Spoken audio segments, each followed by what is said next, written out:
오늘 2024년 맥주감사 주일을 맞아서 봉독한 말씀을 중심으로 하나님의 큰 일을 말함을 듣는도다 라는 주제로 말씀을 잠시 전하고자 합니다. 우리는 전반기를 은혜 가운데 마무리하고 후반기를 시작하는 첫 주일로 지킵니다. 한국교회에서는 이 주일을 맥주감사 주일로 지키게 됩니다.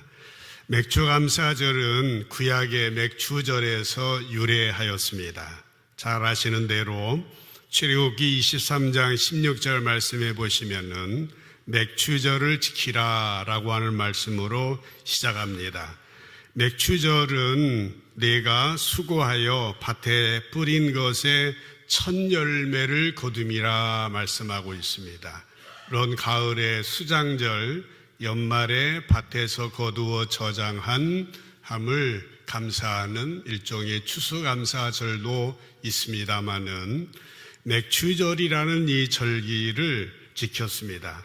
맥주절로 번역된 말을 히브리어 원어에 보면은 하카치르로서 문자적으로 보면은 수확의 절기다, 수확절이다, 추수절이다 라고 하는 의미를 가지고 있습니다. 영어 성경에도 본문에 의지해서 수확의 절기, 수확의 축제라고 번역이 되어 있는데 우리말 성경에는 여러 곳곳 전체가 맥주절로 번역이 되어 있습니다. 일종의 오역이라고 말할 수 있겠습니다. 하나님께서 선택하신 이스라엘 백성들에게는 하나님을 섬기는 중요한 법도로서 1년에 3번 절기가 주어졌습니다. 처음 절기는 민족 해방 절기입니다. 애굽에서 출애굽을 하여서 구원받은 것을 기억하는 그러한 절기입니다. 첫 번째 절기는 무교절이라고 합니다. 6월절이라고도 하죠. 무교병, 누룩이 없는 떡을 먹고 이에 출애굽을 한 그 절기입니다. 패스오버, 6월했다, 넘어섰다라고 하는 구원받은 것을 기념하는 그러한 절기입니다. 아주 중요한 절기인데요. 두 번째 절기가 오늘 우리가 지키는 맥주절, 그러니까 6월절이 지난 다음에 7주째 지켰다고 해서 77절이라고 하고 77, 49 다음이 50일이니까 오순절, 펜테코스트라는 말은 성령 강림절인 것입니다. 그러니까 맥주절과 이 성령 강림절은 하나로 맥이 통하고 있는 것입니다. 세 번째 절기는 매년 마지막에 모든 오공백과를 다 추수하고 감사하는 추장절입니다. 장막을 짓는다 해서 장막절이라고도 하고 풀로 장막을 만든다 해서 초막절로도 지키는 추수감사절기인 것입니다. 특별히 오늘 지키는 맥주절은 유목민이었던 이스라엘 백성들에게 있어서는 아주 감격적인 순간이었습니다. 그들이 유목 생활을 하다가 한 곳에 정착해서 농경 생활을 하게 되는데 이 농경 생활을 통해서 처음 얻은 수확이었기 때문에 이들의 삶에 있어서 기억될 만한 감격적인 순간이었습니다. 그래서 이들은 특별한 마음을 가지고 이 절기를 지켰던 것이죠. 유대인들에게 있어서 이 세 절기는 아주 중요한 명절이었습니다. 사도행전 20장 16절에 보면은 사도 바울이 전도 여행을 하는 중에 오순절을 중요히 여겼다고 하는 증거가 나타나고 있습니다.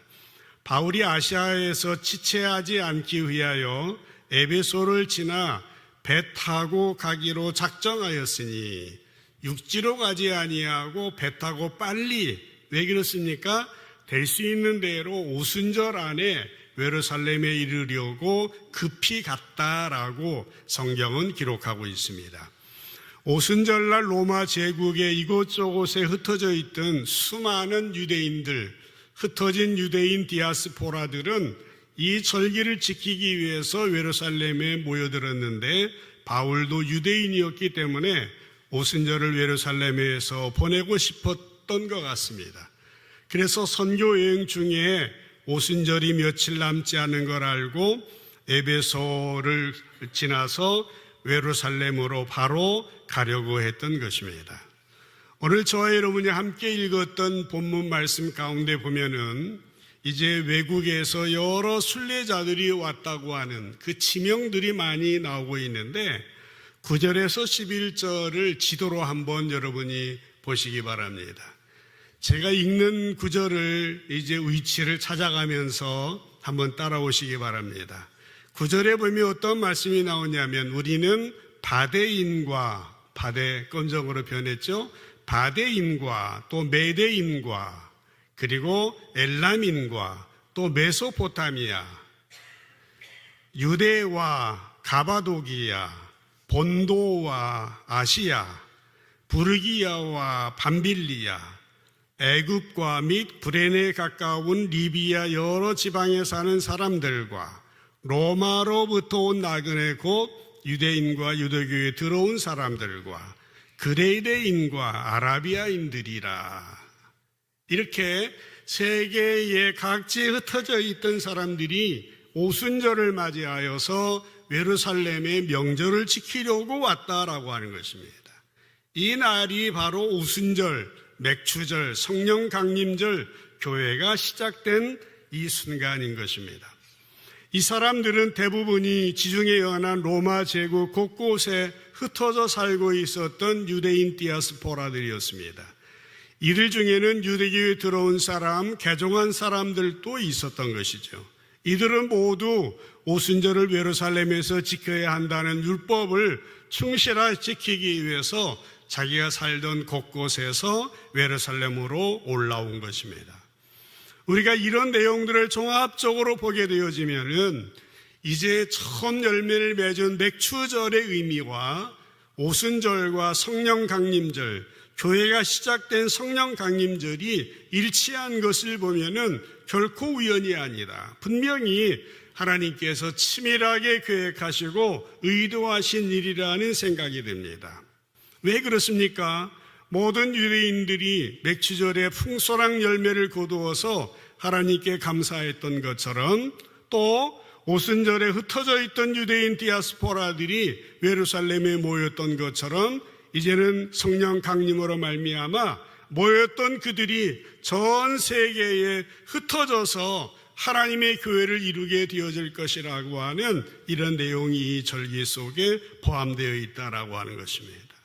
여러분, 이렇게 하나님의 가족으로 부름받은 사람들이 바로 오늘 우리가 속해 있는 이 땅의 교회의 시작을 이룬 사람들이었고, 예루살렘으로부터 온 유대로 사마리아로 땅끝까지 유럽을 넘어서 미국을 거쳐서 오늘 한국에, 이제는 한국을 통하여서 온 세계에 복음이 전해지고 있는 것이죠. 이날 오순절 날 사도 베드로는 유명한 설교를 했습니다. 이른바 오순절 설교입니다. 사도행전 2장 17절에 보면은 세 번역으로 베드로가 이렇게 설교를 합니다. 하나님께서 말씀하신다. 마지막 날에 나는 내 영을 모든 사람에게 부어주겠다.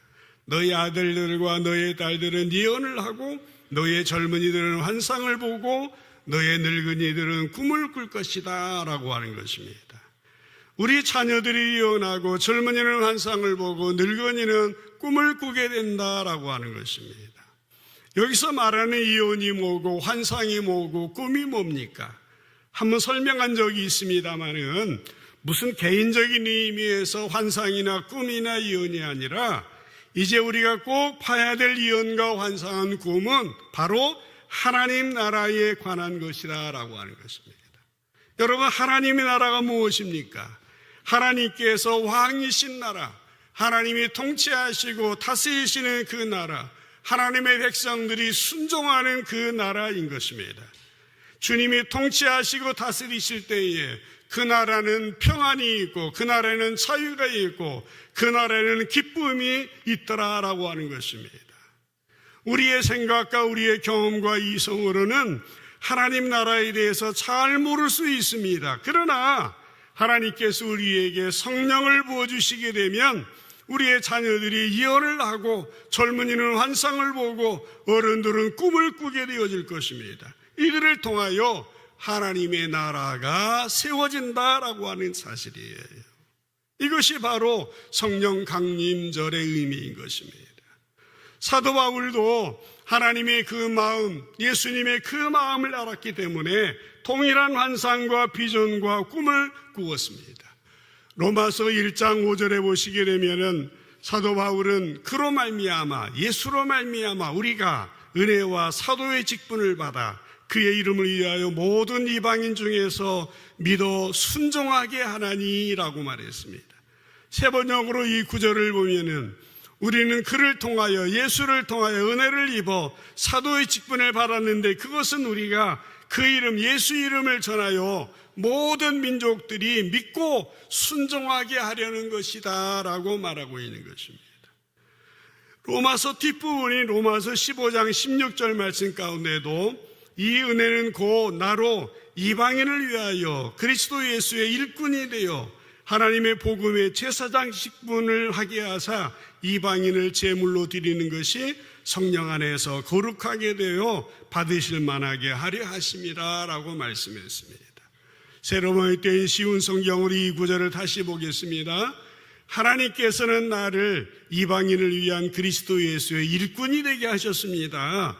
나는 이방인들이 성령으로 거룩하여 주고 하나님께서 받으실 만한 제물이 되도록 하기 위하여 하나님의 복음을 전하는 제사장의 직무를 담당했습니다 라고 말하고 있는 것입니다. 사도 바울은 하나님 나라의 꿈과 비전을 알고 있었습니다. 여러분 어떻습니까? 이 말씀을 읽어보면서 사도 바울이 보았던 하나님 나라의 환상과 그 비전이 우리의 눈앞에 확 펼쳐지는 것 같지 않습니까? 오늘 유대인의 명절인 오순절에 천하각국에 흩어져 있던 사람들이 여름 농사를 지내고 주신 열매에 감사해서 하나님께 예배를 드립니다. 이때가 되면 전 세계에 흩어있던 사람들이 모여서 하나님의 큰 일을 듣고 있었던 것입니다. 이 그림과 사도 바울이 보고 있었던 하나님 나라의 환상이 오버랩되지 않습니까? 온 세계 사람들이 그리스도의 복음을 듣고 믿고 순종하게 되어서 하나님께 영광 올리는 그 장면과 연결되어 보낸 것 같습니다. 사랑하는 성도 여러분, 온 세계 사람들이 예수 그리스도의 복음을 듣고 믿고 순종하게 되어 하나님께 영광 올려드리는 이 모든 일의 출발은 하나님께서 약속하신 성령을 우리에게 부어주심으로 시작이 되어지는 것입니다. 이 일은 우리의 일이 아닙니다. 하나님 나라의 일입니다. 이 일은 우리가 돈을 벌고 사업하는 일이 아니라 사람을 구원하는 일이기 때문에 하나님께서 부어주시는 성령의 은혜, 성령의 능력으로만 되는 것입니다. 이 일은 하나님께서 말세에게 모든 사람에게 성령을 부어주심으로 성령의 능력을 주실 때에만, 성령의 권세를 주실 때에만 가능한 일인 것입니다. 그런 의미에서 오늘 사도행전 2장은 참으로 중요한 말씀입니다. 이날 어떤 일이 일어났습니까? 사도들은, 그리고 예루살렘 다락방에 모인 120명의 성도들은 하나님께서 약속하신 성령을 받았습니다. 이때로부터 하나님 나라의 큰 일이 시작이 되어지고 있는 것입니다. 1절 말씀을 쉬운 성경으로 보면은 오순절이 되어 제자들이 한 곳에 모두 모였습니다. 그들은 전혀 기도에 있었습니다. 그들은 전심전력하여 약속하신 성령이 임하기를 기도합니다. 2절에 보면 그때 어떤 일이 일어납니까? 쉬운 성경으로 보면은 그때 갑자기 하늘에서 세찬 바람 소리 같은 것이 났다라고 하는 것입니다. 하늘에서 갑자기 세찬 바람 같은 소리가 나서 사람들이 앉아있던 온 집안을 가득 채웠다라고 하는 것입니다. 하늘에서 세찬 바람 같은 성령의 임하신 그 증거가 바람으로 표현이 되어지고 있습니다. 여러분, 이순신 장군의 영화 가운데 명량이라는 영화가 있는데 저 포스터를 보신 분은 생각이 날 겁니다. 명량이라고 하는 것은 명량 해협의 그 이름인데 우리말로는 저 해남의 울둘목이라고 하는 곳입니다. 이 명량해전은 임진왜란 때 이순신 장군이 왜군과 싸워서 승리한 해전의 이름입니다. 이 명자는 울 명자입니다. 운다라고 하는 그 명자인데 그 영어로는 저렇게 번역이 되어 있습니다.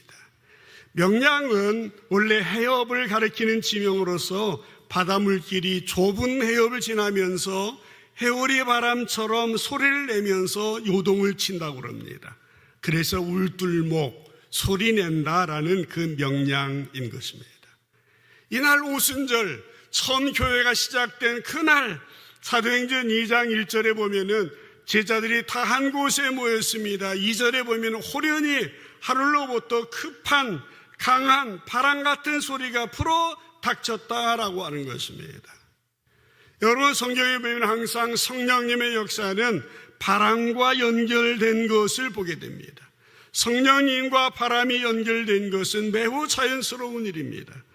원래 성령이라고 하는 말은 바람이라는 말에서 번역이 되어 있습니다. 바람이다, 또 숨이다, 호흡이라고 하는 말로부터 이 시작이 되어집니다.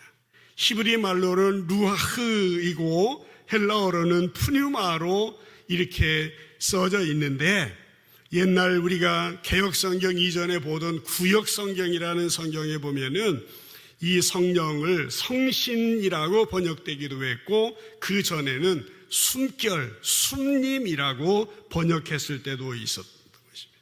성령님은 바람과 같이 호련히 하늘로부터 급하고 바람 같은 소리가 임했다라고 하는 것입니다.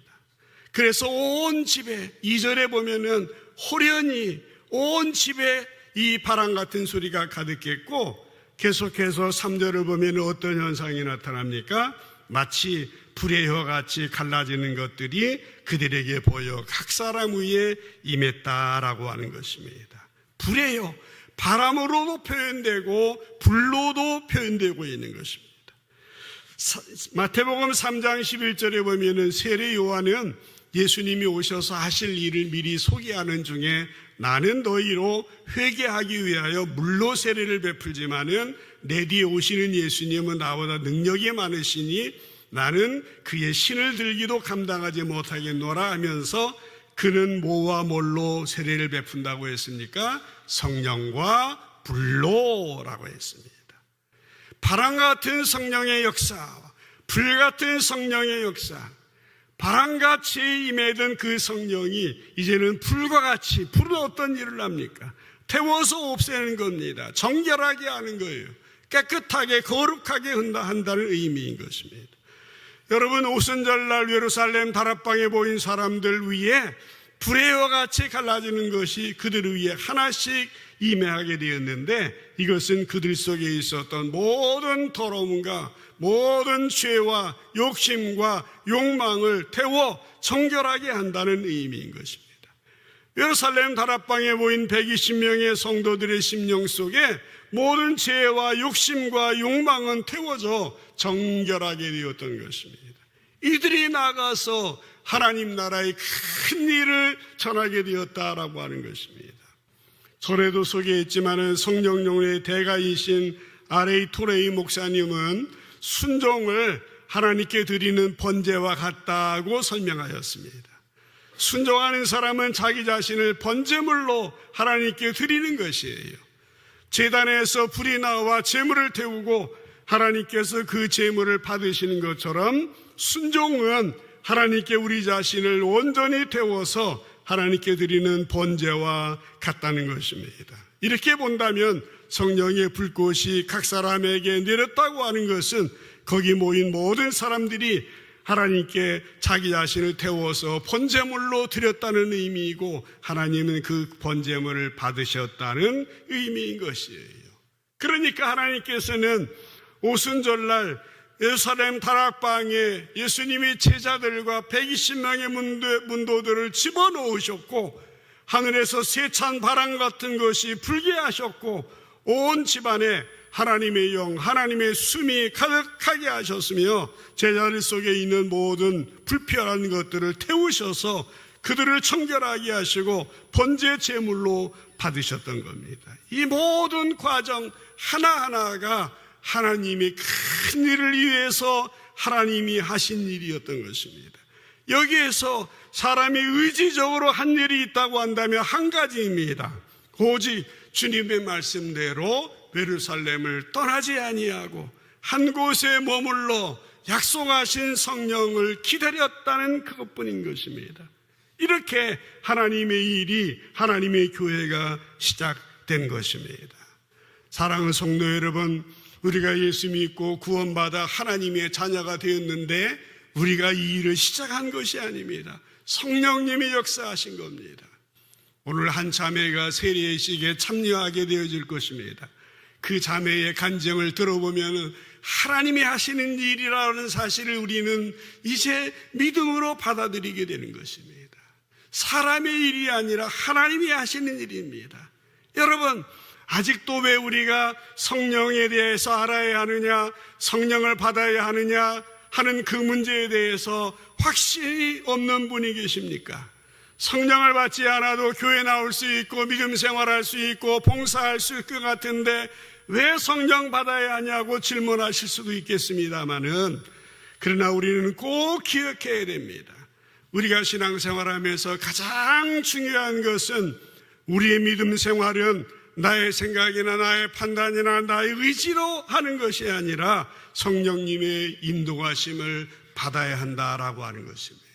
이미 믿음 생활하는 우리들 뿐만 아니라 아직 교회 생활 어린 신앙이라 생각하는 분들까지도 성령의 사람이 되어서 성령의 충만함을 얻고 성령님의 인도하심 속에 승리하는 여러분 되시기를 주님의 이름으로 간절히 축복합니다. 고린도전서 12장 3절에 보면은 그러므로 나는 여러분에게 알려드립니다. 하나님의 영으로 말하는 사람은요, 아무도 예수는 저주를 받으라 하고 말할 수 없고요, 또 성령으로 힘입지 않고는 아무도 예수님은 주님이시다라고 말할 수 없습니다라고 나와 있습니다. 어떤 분들은 그냥 예수님 주님이시라고 말하고 다 바꾸면 되잖아요. 그럴 수도 있는데 그럴 수 없다라고 하는 것입니다. 이 구절은 어려운 말씀은 아니지만은 의미 있게 꼭 해석을 해야 되는 말씀입니다. 예수님은 주님이시라고 하는 말은 꼭 성령님을 통해서만 할 수 있다라고 하는 것입니다. 물론 그냥 할 수 있다고 생각하는 분이 있을지 모르겠습니다. 그러나 아무 생각 없이 이 말을 할 수도 있지만은 생각하면 생각할수록 엄청난 말입니다. 예수님이 내 인생의 주인이시다. 그래서 나는 이제부터 나의 주인이신 예수님의 뜻대로 살겠다고 하는 이 고백은 사람으로 할 수 없는 일이요, 성령님의 도심 속에서만 말할 수 있다라고 하는 것입니다. 그러므로 우리는 참된 그리스도인의 삶을 살기 위해서는 성령의 사람이 되어야 한다고 하는 것입니다. 성령님이 누구신지, 성령이 우리 가운데 하시는 일, 우리의 죄를 깨닫게 하시고 회개하게 하시고 혼나게 하시고 확신을 주시고 우리에게 능력을 주시고 은사를 주시고 하나님의 일, 내가 할 수 없는 일까지 하게 하시는 그 성령님의 역사가 우리 이곳에 모인 모든 성도들에게, 그리고 이 땅의 교회 가운데 임해야 된다고 하는 것입니다. 세상에는 신자들이 많이 있습니다. 그러나 정말 예수님이 나의 주님이시라고 고백하는 신자들이 얼마나 됐는지, 그런 이들을 우리는 명목상의 그리스도인이라고 말하기는 합니다만은, 우리 모든 사람은 성령의 사람 90% 그리스도인의 사람이 아니라 99% almost 크리스찬이 아니라 온전한 성령의 사람으로 예수 믿고 구원받아 주님 사명 감당하는 여러분 되시기를 주님의 이름으로 축복합니다. 이러한 진실한 그리스도인들은 마지막으로 어떻게 해야 됩니까? 성령의 사람으로 나에게 부여해 주신 하나님 주신 책임과 의미와 사명을 생각해야 됩니다. 아까도 소개했습니다마는 사도 바울은 로마서 1장 5절 6절에서 그렇게 말했습니다. 그로 말미암아 우리가 은혜와 사도의 직분을 받아 그 이름을 위하여 모든 이방인 중에서 믿어 순종하게 하나니 너희도 그들 중에서 예수 그리스도의 것으로 부르심을 받은 자니라 라고 말씀하고 있습니다. 우리의 사명이 뭡니까? 오늘 이 말씀처럼 사람들에게 복음을 듣게 해서 그 사람들도 복음을 믿고 순종하는 사람들이 되게 하는 겁니다. 이 일에 나를 드리는 것이 우리의 사명인 것이에요. 사랑하는 성도 여러분, 성령 받은 제자들이 무슨 일을 했습니까? 그들은 밖으로 나가서 예수의 복음을 전했습니다. 하나님 나라의 큰 일을 전했습니다. 그들은 믿을 뿐만 아니라 모든 이방인들이 예수님을 믿어 순종하게 하는 사명을 감당했습니다. 사도 바울은 고린도전서 9장 16절에서 내가 복음을 전할지라도 자랑할 것이 없으면 내가 부득불을 해야 될 일이다 라고 생각했습니다.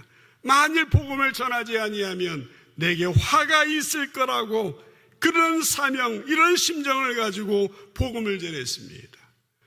오늘 오순절날 베드로의 오순절 설교를 듣고 사도행전 2장 15절에 보면은 사람들의 반응인 것입니다. 때가 제3시니, 3시는 몇 시입니까? 오전 9시입니다. 너의 생각과 같이 이 사람들이 취한 것이 아니라 사람들은 이 사람들을 취했다고 이상하게 생각했습니다. 그러나 성령님은 하나님의 눈에는 이들이 정상적으로 보였습니다. 이들이 나가서 복음을 전하였고 예수 믿어 구원받고 하나님의 사람으로 순종하게 하는 이 사역을 감당하기 시작했다라고 하는 겁니다. 하나님께서는요, 우리들을 이 땅에 교회로 불러주시고 우리들을 통하여 세상 속에 나아가 믿어 순종하게 하는 그 사역을 감당하게 하기를 원하시는 것입니다. 여러분, 우리가 이 사명을 게을리하는 동안 교회는 힘을 잃어갈 것이요 세상에 대한 영향력은 상실해져 갈 것입니다. 그러므로 교회의 영향력을 회복하는 길은 다른 길이 없습니다. 시간이 좀 걸릴지 모르지만은 교회들은 다시 처음으로 돌아가야 됩니다. 예수 믿어 순종하게 하는 그 사역을 나로부터 실천하고 내 주위에 있는 사람들에게 전하는 것이에요. 말씀을 마무리하겠습니다. 성령 강림절 이후 여러 주간을 보내면서 오늘 맥주감사 주일까지 보내고 있습니다마는 다시 한번 우리는 예수 믿어 구원받아 하나님의 사람으로 신앙생활을 하되 성령으로 충만하여 굳건한 믿음 위에 설 뿐만 아니라 순종하게 하는 그 사역에 우리가 동참해야 되겠다라고 하는 것입니다. 이제 맥주감사절에 풍성한 열매를 하나님께 올려드리면서 세계 곳곳에서 오순절에 몰려든 그런 사람들에게 성령으로 충만하여 예루살렘, 유대, 사마리아 땅끝까지 나아가 믿어 순종하게 하는 그 사역을 감당하여 오늘 우리들까지 예수 믿고 구원받아 하나님 나라 백성이 된 거 얼마나 감사합니까? 다시 한번 이 맥주감사 주일에 하나님께 감사하며 우리들을 통하여 성령의 사람이 되어서 온 누리에 복음을 전하며 믿어 순종하게 하는 이 사역에 귀하게 쓰임받는 아름다운 신앙인, 건강한 신앙인 되어줄 수 있기를 주님의 이름으로 간절히 축복합니다. 기도하십시다.